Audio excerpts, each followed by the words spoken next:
अभिवादन। आज हम स्टीफन कोवी की जो क्लासिक किताब है the 7 habits of highly effective people, उसके गहरे सिद्धांतों में उतर रहे हैं। ये किताब तो सालों से बेस्ट सेलर है और इसकी वजह सिर्फ अच्छी सलाह नहीं है बल्कि कुछ बहुत बुनियादी सच्चाइयां हैं इसमें। हमारे पास इस किताब के कुछ खास अंश हैं जो इन 7 आदतों का आप कह सकते हैं निचोड़ पेश करते हैं। हमारा मकसद सिर्फ इन आदतों को दोहराना नहीं है बल्कि ये समझना है कि ये आज भी उतनी ही जरूरी क्यों हैं और इन्हें अपनी पर्सनल और प्रोफेशनल जिंदगी में असली असर लाने के लिए कैसे इस्तेमाल किया जा सकता है। हम इनके पीछे के क्यों को समझने की कोशिश करेंगे। बिल्कुल, क्योंकि कोवी का नजरिया सिर्फ ज्यादा काम निपटाने या सक्सेस पाने के बारे में नहीं है। ये इफेक्टिवनेस के बारे में है। मतलब वो नतीजे जो लंबे समय तक टिकते हैं, जो कैरेक्टर और प्रिंसिपल्स पर आधारित होते हैं। ये आदतें सुनने में शायद आसान लगे, पर ये जीने के तरीके में गहरा बदलाव ला सकती हैं असल में। तो चलिए इस सफर की शुरुआत करते हैं पहली आदत से, प्रोएक्टिव बने। इसका मतलब तो सीधा लगता है कि पहल करो, एक्टिव रहो, पर क्या बस इतना ही है? नहीं, ये उससे कहीं ज्यादा गहरा है। प्रोएक्टिव होने का असली मतलब है ये मानना कि आप अपने जीवन के लिए जिम्मेदार हैं। कोवे ना 2 तरह के लोगों में फर्क बताते हैं, रिएक्टिव और प्रोएक्टिव। अब रिएक्टिव लोग जो होते हैं वो बाहरी चीजों से, जैसे मौसम से या दूसरे लोग क्या कर रहे हैं उससे कंट्रोल होते हैं।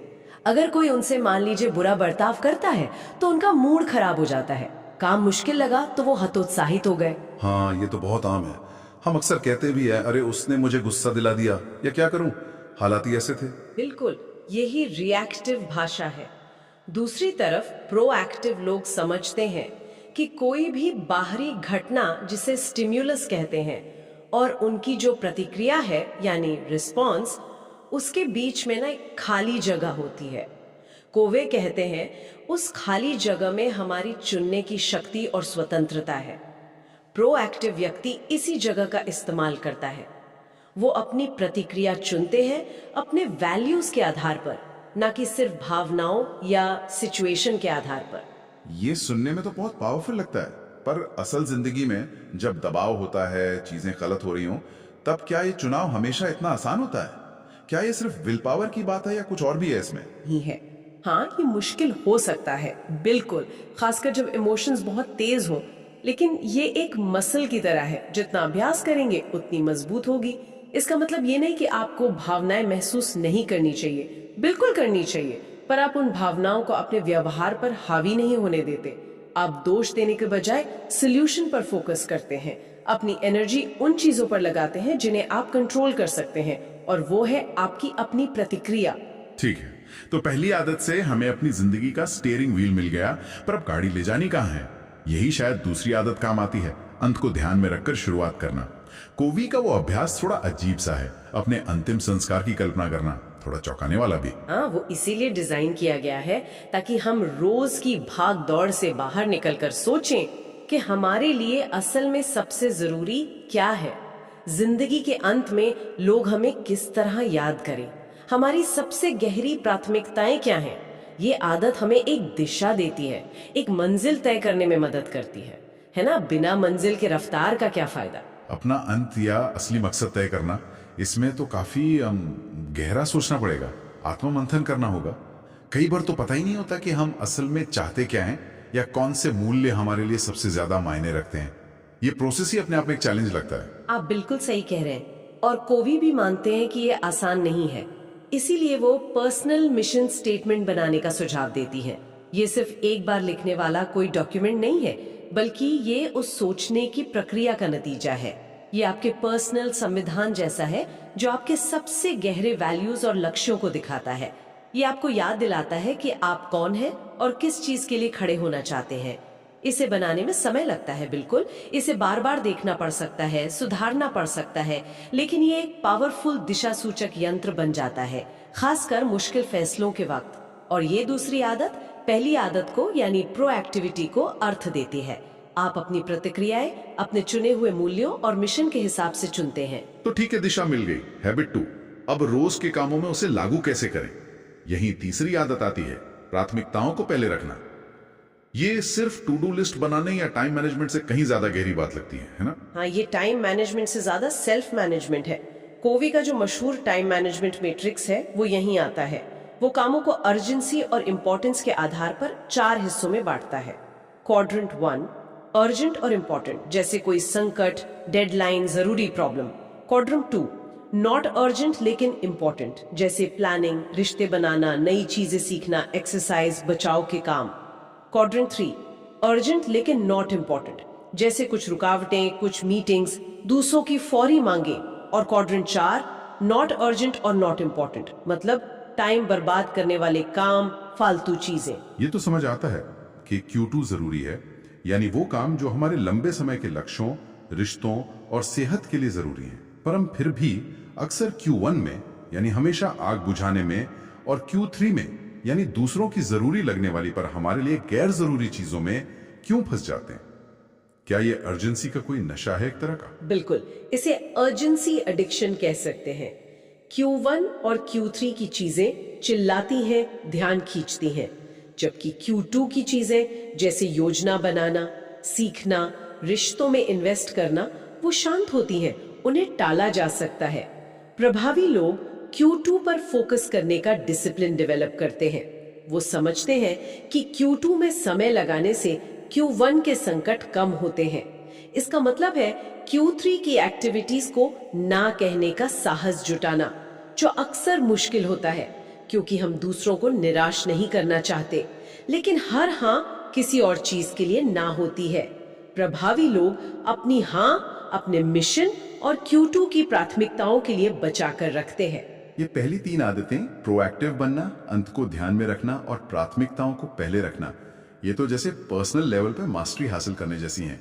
कोवी इन्हें प्राइवेट विक्ट्री कहते हैं, निर्भरता से स्वतंत्रता की ओर बढ़ना। सही कहा, ये सेल्फ डिसिप्लिन और कैरेक्टर की नींव है।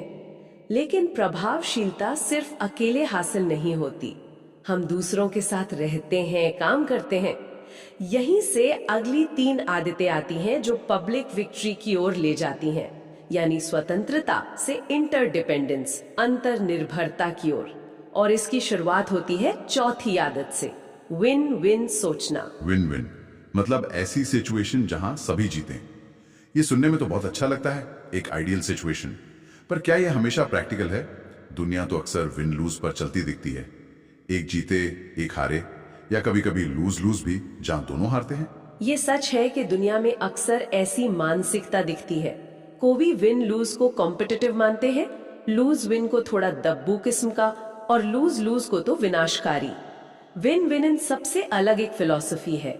ये इस विश्वास पर आधारित है कि दुनिया में सबके लिए पर्याप्त अवसर और संसाधन है। इसे अबंडेंस मेंटालिटी कहते हैं, बजाय इसके कि ये माना जाए कि किसी की जीत के लिए दूसरे का हारना जरूरी है, जिसे स्केर्सिटी मेंटालिटी कहते हैं। लेकिन क्या हर बातचीत में, हर समझौते में विन विन मुमकिन है? क्या कभी कभी मुश्किल समझौते, मतलब कॉम्प्रोमाइज ही अकेला रास्ता नहीं होते, जहां दोनों को थोड़ा झुकना या खोना पड़ता है? ये बहुत जरूरी सवाल है। विन विन हमेशा पहली प्राथमिकता होनी चाहिए, वो मानसिकता जिससे आप शुरुआत करते हैं। इसके लिए साहस चाहिए अपनी बात रखने का, और विचारशीलता भी दूसरे की जरूरत समझने की, दोनों चीजें। लेकिन कोवी ये भी मानती है कि अगर विन विन संभव ना हो तो कॉम्प्रोमाइज से बेहतर विकल्प विन विन और नो डील हो सकता है। यानी अगर हम दोनों के लिए फायदेमंद समाधान नहीं निकाल सकते तो शायद समझौता ना करना ही बेहतर है, बजाय इसके कि एक ऐसा समझौता करें जिससे रिश्ते खराब हो या कोई एक पक्ष असंतुष्ट रह जाए। ये सिद्धांत रिश्तों की लंबी उम्र और आपसी सम्मान पर जोर देता है। अब विन विन के लिए आपसी समझ बहुत जरूरी है, लेकिन समझ बनेगी कैसे? यहीं कोवे की 5वीं और शायद सबसे चुनौतीपूर्ण आदत आती है। पहले समझने की कोशिश करो, फिर अपनी बात समझाओ। ये सुनने में इतना सीधा और लॉजिकल लगता है, फिर भी हम अक्सर इसका ठीक उल्टा करते हैं। हम सब करते हैं, है ना? हम सुनने का नाटक करते हैं, पर असल में हम अंदर ही अंदर जवाब तैयार कर रहे होते हैं, या दूसरे की बात को अपने अनुभव, अपने नजरिए से काट रहे होते हैं। हम सलाह देते हैं, सवाल पूछते हैं, अपनी राय थोपते हैं। कोवी इसे एम्पैथेटिक लिसनिंग यानी सहानुभूतिपूर्ण सुनने के बिल्कुल विपरीत मानती हैं। सहानुभूति से सुनने का मतलब है दूसरे व्यक्ति के फ्रेम ऑफ रेफरेंस में घुसकर दुनिया को उसकी आंखों से देखने की कोशिश करना, उसकी भावनाओं को, उसके मतलब को समझना, सिर्फ शब्दों को नहीं। ये तो बहुत गहरी बात है। लेकिन जब कोई आपसे सहमत ना हो या आपकी आलोचना कर रहा हो या माहौल थोड़ा तनाव वाला हो, तब सहानुभूति से सुनना तो बहुत ही मुश्किल होता होगा। हमारा पहला रिएक्शन तो अपना बचाव करना होता है, अपनी सफाई देना। निश्चित रूप से मुश्किल होता है। यहीं पर पहली आदत प्रोएक्टिविटी काम आती है, अपनी प्रतिक्रिया चुनने की क्षमता। और दूसरी आदत भी अंत को ध्यान में रखना, यानी ये समझना कि आपका लक्ष्य बहस जीतना नहीं बल्कि समझ बनाना और रिश्ता कायम रखना है। सहानुभूति से सुनने का मतलब सहमत होना नहीं है, बिल्कुल नहीं, बल्कि गहराई से समझना है। कोवी कहती है, इलाज बताने से पहले बीमारी का पता लगाओ, डायग्नोस बिफोर यू प्रिस्क्राइब। जब आप सच में दूसरे व्यक्ति को समझते हैं, जब उन्हें लगता है कि हाँ मुझे सुना गया है, तब वो आपकी बात सुनने और समझने के लिए ज्यादा तैयार होते हैं। ये जैसे मनोवैज्ञानिक हवा को साफ करने जैसा है, तब आपकी बात का वजन और असर कई गुना बढ़ जाता है। ठीक है, जब हम दूसरों को समझते हैं, हैबिट 5, और विन विन हैबिट 4 की मानसिकता रखते हैं, तब शायद कुछ ऐसा हो सकता है जो अकेले संभव नहीं था।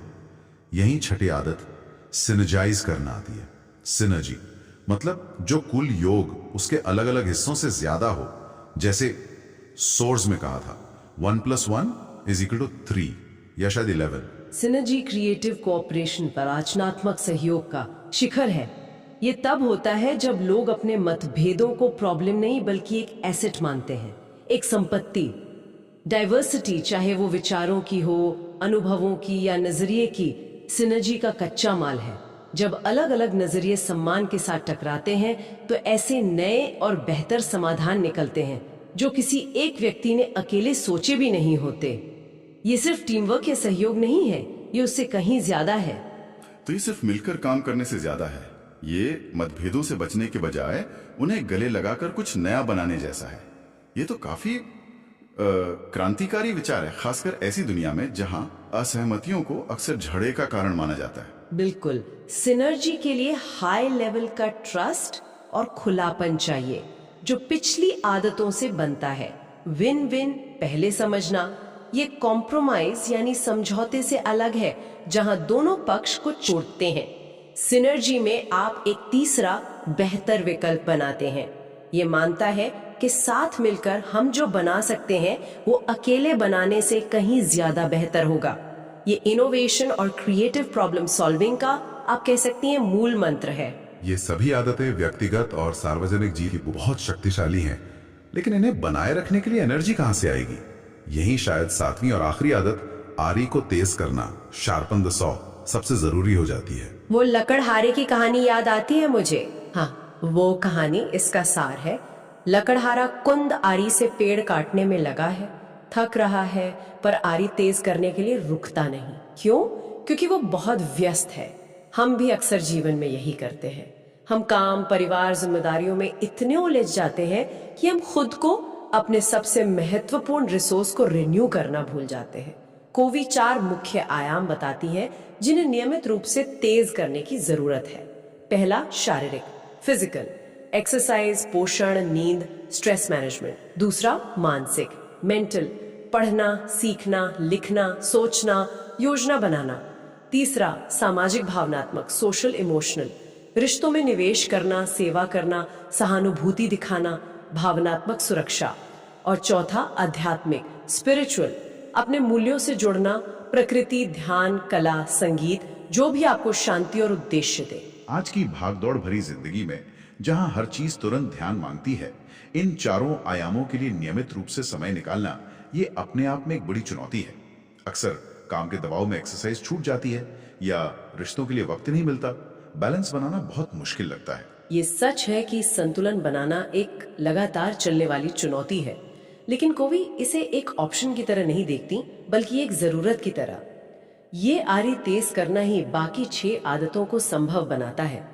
अगर आपकी आरी कुंद है, मतलब आप थके हुए हैं, तनाव में हैं या दिशाहीन हैं, तो आप प्रोएक्टिव कैसे रहेंगे, प्राथमिकताएं कैसे तय करेंगे, दूसरों को कैसे समझेंगे? ये चारों आयाम आपस में जुड़े हैं। एक को नजरअंदाज करने का असर बाकी सब पर पड़ता है। ये समय की बर्बादी नहीं बल्कि खुद में निवेश है जो आपको लंबे समय तक प्रभावी बनाए रखता है और बर्नआउट से बचाता है। तो अगर हम संक्षिप्त में देखें, ये 7 आदतें एक पूरी यात्रा हैं। जिम्मेदारी लेने, प्रोएक्टिव से शुरू होकर फिर दिशा तय करने, अंत को ध्यान में रखना और उस दिशा में चलने, प्राथमिकताएं तय करना तक ये हुई व्यक्तिगत जीत। फिर दूसरों के साथ मिलकर काम करने की कला, आपसी फायदे, विन विन, गहरी समझ, पहले समझना और रचनात्मक सहयोग, सिनर्जी के जरिए, ये हुई सार्वजनिक जीत। और इन सब को बनाए रखने के लिए लगातार खुद को बेहतर बनाना, आरी तेज करना। बिल्कुल। और इन सब के मूल में कोवी का वो शक्तिशाली विचार है, जिस तरह से हम समस्या को देखते हैं वही समस्या है। The way we see the problem is the problem. ये आदतें सिर्फ बिहेवियर बदलने के बारे में नहीं है, ये हमारे नजरिए को, हमारे पैराडाइम को, दुनिया को देखने के हमारे नक्शे को बदलने के बारे में है। ये कैरेक्टर बनाने वाले सिद्धांत हैं। जब हमारा अंदरूनी नक्शा बदलता है तो बाहरी दुनिया भले ही ना बदले, पर उसे अनुभव करने और उसमें प्रभावी होने की हमारी क्षमता बदल जाती है। ये निर्भरता से स्वतंत्रता और फिर एक मैच्योर इंटरडिपेंडेंस तक का विकास है। ये वाकई सिर्फ टिप्स और ट्रिक्स का कलेक्शन नहीं है, ये तो सोचने और जीने का एक गहरा सिद्धांत आधारित ढांचा है। ये व्यक्तिगत ईमानदारी से शुरू होकर दूसरों के साथ सम्मानजनक सहयोग तक पहुंचता है। और शायद अंत में सोचने वाली बात यही है, इन सिद्धांतों को जानना जरूरी है, पर असली बदलाव इन्हें जीने से आता है। ज्ञान और उसे अमल में लाने के बीच अक्सर एक फासला रह जाता है। कोवी हमें सिर्फ जानने के लिए नहीं, बल्कि जीने के लिए प्रेरित करती हैं। तो आज अभी इन 7 सिद्धांतों में से कौन सा एक सिद्धांत है जिसे हम अपने व्यवहार में थोड़ा और लाने का चुनाव कर सकते हैं, चाहे कितना भी छोटा कदम क्यों ना हो? शायद यही वो सवाल है जो कोवी हमें अपने साथ ले जाने के लिए कहते हैं। इस गहरी और व्यावहारिक पड़ताल के लिए धन्यवाद। ये निश्चित रूप से सोचने और अमल करने के लिए बहुत कुछ देता है।